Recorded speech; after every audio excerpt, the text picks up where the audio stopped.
Hello, everybody. Thank you for tuning in to the Liberty Report. With me today is Daniel McAdams. Good to see you, Daniel. Good morning, Dr. Paul. Good. There's an article out today on Bloomberg, which caught my attention, but we've talked about this issue before. It's a pretty important issue, and it has to do with who's going to keep buying our debt? You know, who's going to finance us? We tend to overspend, and, you know, our national debt's pretty big, 18, 19 trillion. Nobody knows exactly how to count it all. Maybe it's even bigger than that, but we have a foreign debt of over $6 trillion. But China is the biggest holder, and they just recently passed Japan, but Japan owns a lot of our debt too. But China's gotten in a little trouble, and they've started selling their debt. But the article says China's selling tons of U.S. debt. Americans couldn't care less. So first question is, let's give some investment advice. Daniel, are you going to gobble up some of these bonds since they're out there and take care of your children in the future? Exactly. I need to wallpaper my bathroom. Well, I'll tell you, I can't imagine anybody thinking about buying U.S. debt as an investment. And I just see this as a place to park money, and the big guys parking it, you know, whether it's governments or banks or big corporations, who knows what, but it's hardly in an investment. But, you know, it had been predicted, and I want to put a chart up here to show what China has been doing, because I've expressed a lot of concern about when China starts selling, that it could be contagious and others would start to sell, and it could, you know, start a panic. Well, they've sold 200 billion. Right now, that's peanuts, because they were, the chart there shows at the peak there was 1.6 trillion. And then a short while ago, it just drifted for last year. Then it was at 1.4, and just recently they sold off $200 billion. But interest rates didn't go up, and American mutual funds, you know, kept buying this stuff. So nothing, it didn't seem to hurt, and interest rates stayed down. Interest rates didn't go up. So you wonder, you know, about why didn't it do this? And of course, that is the big question, because financially and economically, the news is not all that good. You know, retail sales are down, manufacturing is down, the real unemployment rate, even the report, as reported by the Fed, is over 10%. So there's you know, a lot of reason to think that we're in trouble. You'd think this would be a signal that interest rates were going back up. But the best I can figure this out is it's just a sign that that the bubble's getting bigger. And in a scheme of things, maybe $200 billion is not all that much, but the immediate effect has been minimal, but I'm not thinking that's going to last very long. Well, the article seems to me at least to be saying that, you know, the naysayers are wrong just because China is dumping some of these. Not a big deal. Americans are picking them up, taking up the slack. Don't worry, nothing to see here. Why do you think Americans are buying these up so much? I don't think individual Americans are thinking about it. You know, there's mutual funds that are buying them, and I'm sure a significant amount, and Americans do have money in mutual funds and thinking that's just a haven, and in the past this would be a reasonable thing to do. I think the fact that they're doing this, that means they're not buying stocks, and they're not earning interest on this. I think it's a sign of how weak the economy is rather than how strong, because there's no place else to go. So the people are doing this. But I can't imagine too many Americans, individuals, well, this looks like a good day to take my lifetime savings and put it into 30-year bonds or 10-year treasuries. I don't think that is happening. But I think it's also not individual Americans as much as part of maybe the financial, the President's Working Group on Financial Markets, which is the plunge protection team, because they have control of the whole system. They have control of the credit. So if the Fed comes along and pumps this money into banks and big corporations and different things, that maybe they have a quid pro quo. I mean, we'll put the cash in there and you do this, you do this with it and you accommodate. And I think there's a lot of that. I think it happens overseas too.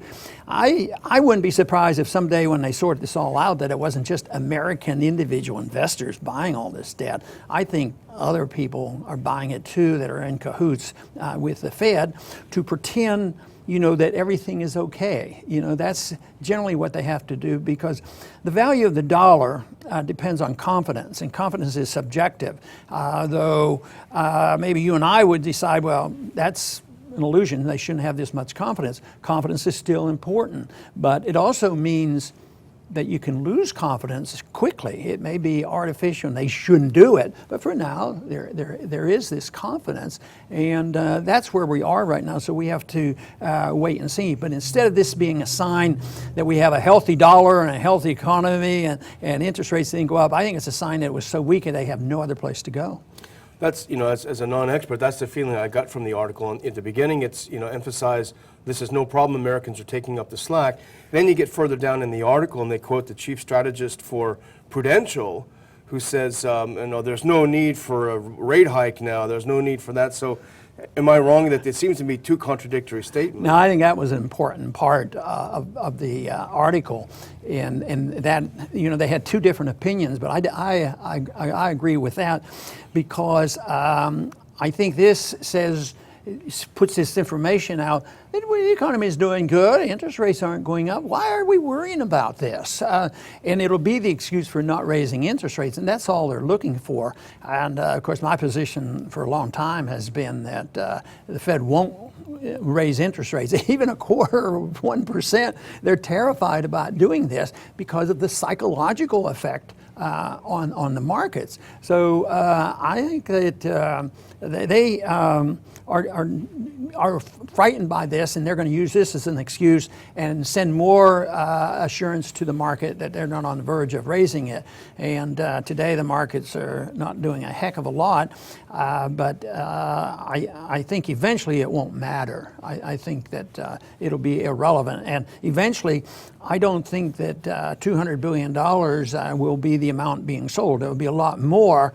Then all of a sudden, I still believe in the rush to the exit, that people finally say, what are you going to do? Of course, the question might be, what do you think what do you think the people are going to do with the money? And that is the big question. Generally what happens is people go to the safest investment or position. And there was somebody that wrote in the 70s, he had been a central banker for another government, John Exter. Interesting guy. He was a deflationist, really believed in deflation, and massive debt, and it has to shrink. And he described this as an inverted pyramid. And at the peak of this inverted pyramid was gold and silver, because that was the real money. So you'd have all the investments, that fractional reserve banking and real estate and all kinds of things up above, and the stocks. And eventually people would get nervous and they would gravitate down to the most secure investment. I think that's where we are today, but not to gold and silver. Yeah, some people buy it, but people aren't rushing into it. But they're still happy with the dollar, and they're still happy with Treasury bills. But I think that that confidence will be lost, and then you're going to see some fireworks. Why do you think China is selling so many? Is it purely economics, and they've been in a downturn for a while? Is it just economics, or are there some political considerations? No, I don't think politically, because if they toyed with that right now, which they could, if push came to shove, they could do a lot of damage to us, but it would be done to them. I think it's financial. They have to support their currency and support the economy. Right now, it used to be that we thought of Saudi Arabia as the big holder of debt, but Saudi Arabia is in bad financial, all that wealth, and they can't pay their bills, and China's not in that kind of trouble. They have a lot of money in the bank. We technically are in trouble because we're the debtor. We owe this $6 trillion to overseas, and yet China has, still $1.4 trillion of our money, sitting there, and they can use that for quite a while, and in their interest will be, not to cause a panic. But if they keep going down and there is this panic, it's going to be hard to find the gold and the silver. Matter of fact, we've heard evidence of that already. Some coin dealers, they say by the commodities market that gold is $1,150 and silver is $16. But go buy some coins, you have trouble finding it. And that is what will happen, because we're dealing with trillions of dollars, and they just couldn't do it. It's going to, of course, people who are holding the gold, it's going to go up sharply. But there will be then a shift in attitude, because people will start buying things that they might use in the future, because they know once they sense that the prices are going to go up, but they'll want things more than anything else. Real estate will be part of it, but people who are elderly, you know, they can't live off real estate unless there's some income from it, and you don't sell it easily. But people might buy stuff, you know, that they can use, and that, of course, will cause price inflation instead of just targeted inflation in some costs. This weekend, I thought, you know, this is a typical example of how the government handles things. Well, things are so good that there's no inflation today, you know. So therefore, Social Security beneficiaries don't get a cost of living increase. But at the same time, they announced a 52% increase in the cost of Medicare B. So the prices are skyrocketing. At the same time, they're not giving. That's how foolish the whole system is. But it'd be tough to buy medical care in the future, so that will be a major problem. And this total failure of the Obamacare thing is just atrocious. About how many companies are going bankrupt. I think there are less than half of the people they expected to be signed up to. So that is a total fiasco, and you're going to see some price rises there. Matter of fact, some people have been forced to buy insurance, and they've always been cash patients. Yeah. But they bought this insurance, and guess what? They're still cash patients because the deductibles are so high, and they don't get their small bills paid. So it's more than doubled the cost of their medical care. So this I believe will come. I think we're close to it. I think that's what this is a sign of. This idea that this is not so bad news. I think today it's not critical. There was no explosion of a problem, but I think it tells us the bubble is very, very big. It's very precarious, and looks like it can tolerate even more. But the longer it lasts, the worse it's going to be when push comes to shove and this thing explodes. But the reason I've been so concerned about it is that I see it as being different, you know, than ever before, because it's worldwide. It isn't just one country. It's because of the dollar reserve standard, and it's been a fiat dollar, and there's such a huge amount of debt. I think one thing that's interesting about this is, you know, it's easy for corporations and banks to get money because the Fed gives them for free. And one thing is, the executives in a corporation gets their pension or their bonuses based on the stock value. So they get this cash, the company gets into a little trouble, and there's a few out there right now. They get into trouble and they borrow a lot of money and they buy their own stock. Well, it pushes the stock up enough. But there's some now that it really didn't push the stock up. So they borrowed the money, put the money into their stock. They lose money on their own stock too, because the value goes down and they're not going to get their bonuses, and that is starting. And I think when they admit there's a real recession going on, I think you're going to see that a lot. There was an article today in the Houston paper that said we have no idea the ramifications of the lost jobs in the oil industry, and Texas is still doing great, but the pension fund deals in Texas is just not as bad as others, but it still has problems. So I think really on the long run, what we see today, and this whole idea of China selling tons of U.S. debt, I wouldn't even call it tons of U.S. debt. It's a lot, but it didn't cause a panic, and the dollar is still there. It's going to last for a while, but it's still, from my viewpoint, bad news, because they're propping up a very, very bad system. It's like having a cancer and giving them a drug to take care of the pain and not treat the cancer. This is not treating anything. As a matter of fact, it just encourages bad bad action by our Federal Reserve and our government. Today, it was easy to find somebody saying, you know, the Fed's done their share. They can't do any more. It's up to the Congress to spend more money. It's a fiscal problem that we have. At the same time, a few people in Congress are trying desperately to maybe cut a nickel out of the budget, and they can't even do it. So it's an attitude that has to be reversed. This is just another symptom of how serious it is.